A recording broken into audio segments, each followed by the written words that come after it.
So last time we looked at Love Hunter, and if you caught that episode, you know it was a bit of a pivotal moment for Whitesnake. But in case you missed it, here's the quick version.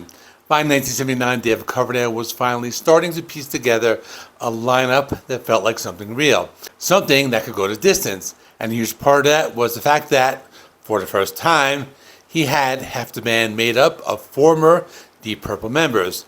You had John Lord on keyboards, Mick Moody and Bernie Martin on guitars, Neil Murray on bass, and now, joining the fold for Love Hunter, Ian Paice on drums. The man who sat behind the kit for Deep Purple for years was finally in the room, finally on tape, and it made a difference. Suddenly, this wasn't just a solo project that had grown into a band. This was starting to feel like a real outfit with a real pedigree. And there was another key piece of the puzzle clicking back into place. Martin Birch was back behind the desk as a producer. If that name rings a bell, it should. Birch worked extensively with Deep Purple and would go on to produce some of Iron Maiden's most celebrated records. The guy had a gift for capturing a band in a room and making it sound enormous without losing the rawness. And that's exactly what Love Hunter sounded like.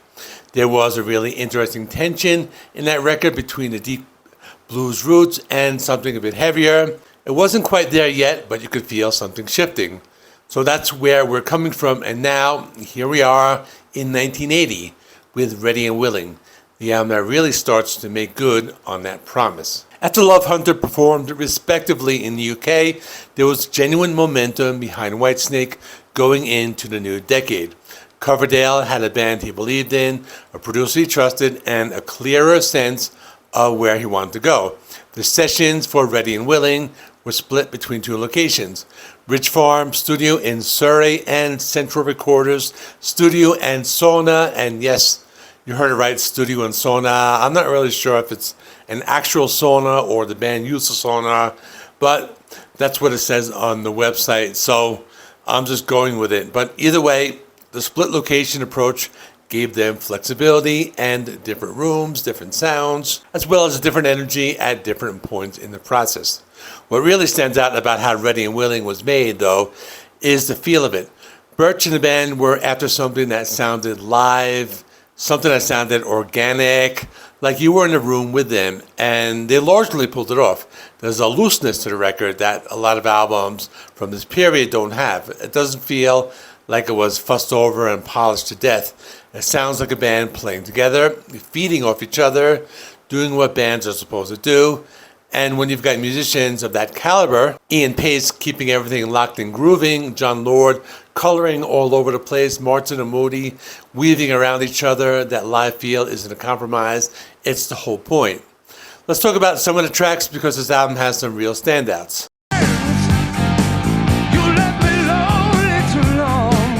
The obvious one, and if you've been following rock and metal long enough, you know this one even if you don't know the album. It's Fool for Your Loving. Now this track became Whitesnake's first genuine chart hit in the UK, cracking the top 15, and it's not hard to hear why. It's got that big swaggering groove, a killer riff, and a chorus that sticks in your head whether you want it to or not. Coverdale is in his element here. This is the kind of song he was built to sing. Bluesy, soulful, a little desperate, a little dangerous, just the right amount of everything. But here's where it gets interesting for the long-term Whitesnake fan. The song got re-recorded nearly a decade later for the 1989 album Slip of the Tongue. And if you've heard that version, you know it sounds like a completely different band.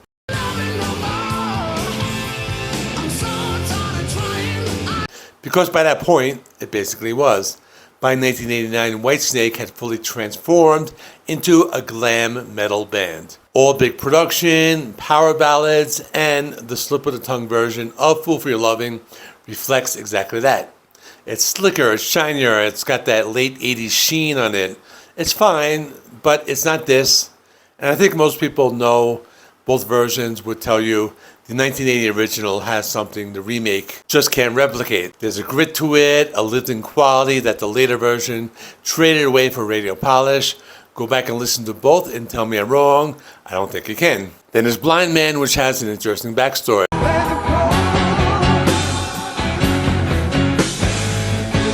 This one actually originated on Coverdale's solo album, Whitesnake. the one he put out back in 1977 before the band properly existed. It was re-recorded here for Ready and Willing, and a great example of how much more powerful the song becomes with a full band behind it.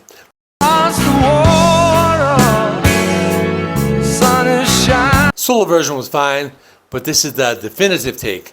It's got weight to it. Moody and Martin give it a real edge, and Paice's drumming drives it in a way the original didn't have.